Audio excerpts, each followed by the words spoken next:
আসসালামু আলাইকুম ওয়া রাহমাতুল্লাহি ওয়া বারাকাতুহু। সুপ্রিয় দর্শক শ্রোতা বৃন্দ, আশা করি আল্লাহর রহমতে আপনারা সকলে অনেক ভালো আছেন। সুপ্রিয় মুসলমান দিনী ভাই বোনেরা, বরাবরের মতো আপনাদের মাঝে আবারও হাদিস। আজকের হাদিস থাকবে দুইটি। আশা করি দুইটি হাদিস থেকে আমরা অনেক কিছু শিখতে পারবো ইনশাআল্লাহ। সকলের কাছে অনুরোধ করব, অবশ্যই এই ভিডিওগুলি ভালো লেগে থাকলে লাইক করবেন, কমেন্ট করবেন, শেয়ার করবেন ইনশাআল্লাহ। এবং যে হাদিসগুলো পড়ে আপনারা যতটুকু বোঝেন আমল করবেন ইনশাআল্লাহ। শুরু করছি আজকের হাদিস।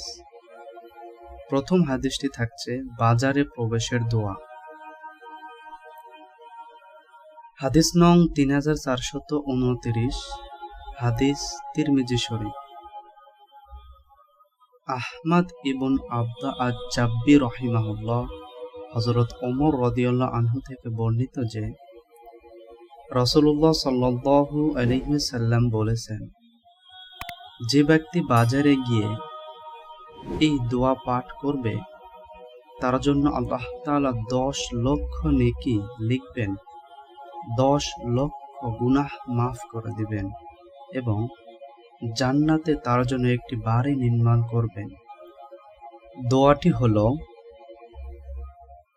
লা ইলাহা ইল্লাল্লাহ ওয়াহদাহু লা শারীকা লাহ, লাহুল মুলক ওয়া লাহুল হামদু, ইহয়ী ওয়া ইউমীতু ওয়া হুয়া হাইয়্যা লা ইয়ামুতু, বিয়াদিহিল খায়রু ওয়া হুয়া আলা কুল্লি শাইইন কাদির। সুবহানাল্লাহ। অর্থাৎ, ইলাহ নেই আল্লাহ ছাড়া, তিনি এক, তার শরীক নেই, তারই সব সাম্রাজ্য, তারই সব তারিফ। তিনি জীবিত করেন আর তিনি মৃত্যু দেন। তিনি চিরঞ্জীব, তার মৃত্যু নেই, তার হাতেই সব কল্যাণ, তিনি সব বিষয়ের উপর ক্ষমতাবান। সুবহানাল্লাহি ওয়া বিহামদিহি। সুপ্রিয় দর্শক শ্রোতা বৃন্দ, পরের যে হাদিসটি আপনারা শুনতে চলেছেন, কোনো বান্দা অসুস্থ হলে সে কি পড়বে? হাদিস নং 3430, হাদিস তিরমিজি শরীফ।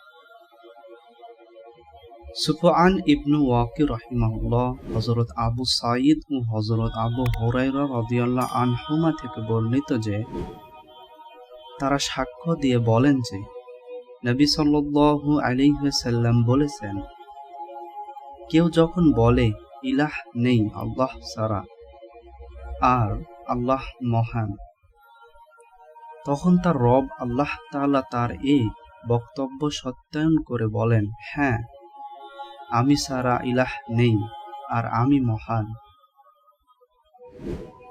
সে যখন বলে ইলাহ নেই আল্লাহ ছাড়া, তিনি তো একক, আল্লাহ বলেন, আমি ছাড়া ইলাহ নেই, আমি একক।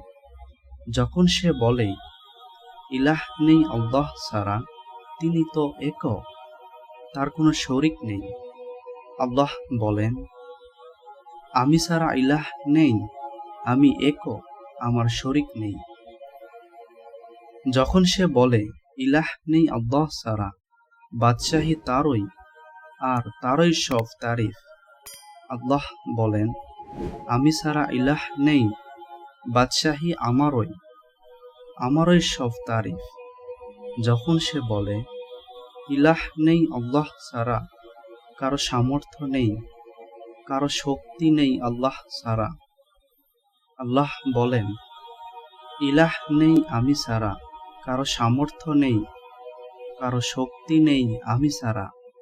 কেউ যদি তার রোগশয্যার এই কাজ, নবী করিম সাল্লাল্লাহু আলাইহি সাল্লাম আরো বলতেন, কেউ যদি তার রোগশয্যায় এই কথাগুলো বলে এরপর সে মারা যায়, তবে জাহান্নামের আগুন তাকে গ্রাস করবে না।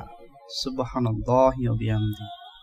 আল্লাহ তাআলা সকলকে বোঝার তৌফিক দান করুন, সকলকে এই হাদিসগুলো মানার তৌফিক দান করুন, সকলকে আল্লাহ তাআলা ভালো রাখুন, হেদায়েতের পথে রাখুন, ইসলামের পথে রাখুন।